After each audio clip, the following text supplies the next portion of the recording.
Cette muraille, étant la muraille de Jérusalem, indique une autre Jérusalem céleste et spirituelle.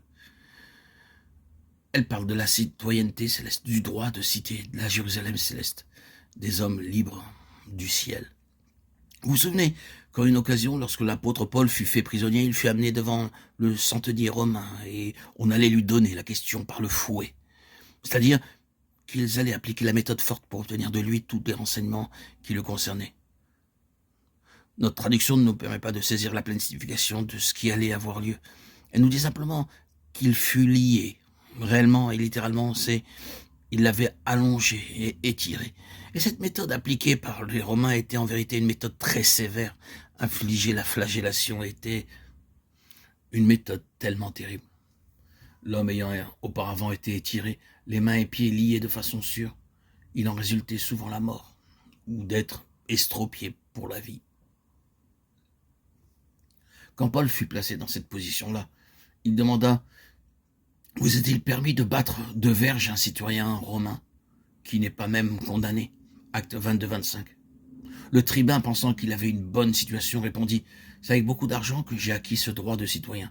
J'ai acheté mon droit d'agir comme il me plaît. Je suis simplement en train d'exercer en homme libre mon droit pour lequel j'ai payé un grand prix. » Paul répondit « Mais moi, je suis né libre. » Or, quand le tribun apprit ce que Paul avait déclaré, une terrible crainte s'empara de lui, celle d'avoir dû prendre un homme libre, un citoyen de l'Empire romain, né libre, et de l'avoir non seulement mis dans les chaînes et les liens, mais d'avoir été à deux doigts de le battre.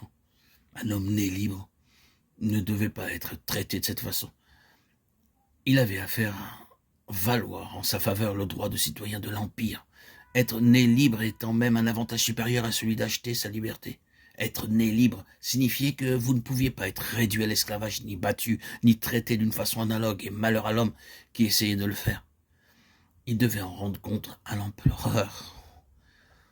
Toute la force de l'Empire romain était derrière l'homme qui était né libre, et Paul savait ce que cela signifiait. Aussi, le tribun fut rempli d'effroi lorsqu'il réalisa qu'il était en train de traiter un homme né libre de cette façon. Voyez-vous l'illustration ? Oui, nous sommes des fils premiers-nés, dit la parole.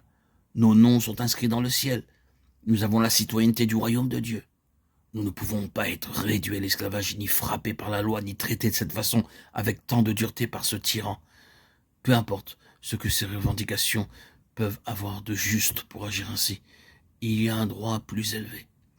C'est le droit de l'état de fils. Vous ne pouvez pas traiter les fils de Dieu comme vous traitez les autres gens. C'est une merveilleuse illustration de cette grande vérité. La muraille de Jérusalem signifie qu'il y a ici quelque chose qui est l'enceinte d'un peuple céleste qui a été délivré de l'esclavage, affranchi de toute dette et qui marche en étant au bénéfice de l'état de fils. C'est le peuple, libre et riche de Dieu. C'est là la vérité de la parole de Dieu. L'état de fils est quelque chose dont on doit jouir. Mais cette muraille-là n'était pas une illustration de la joie ni l'état de ces gens-là non plus. C'était une contradiction à l'égard de ce que le Seigneur voulait avoir. C'est ce que nous venons de voir qu'il désirait.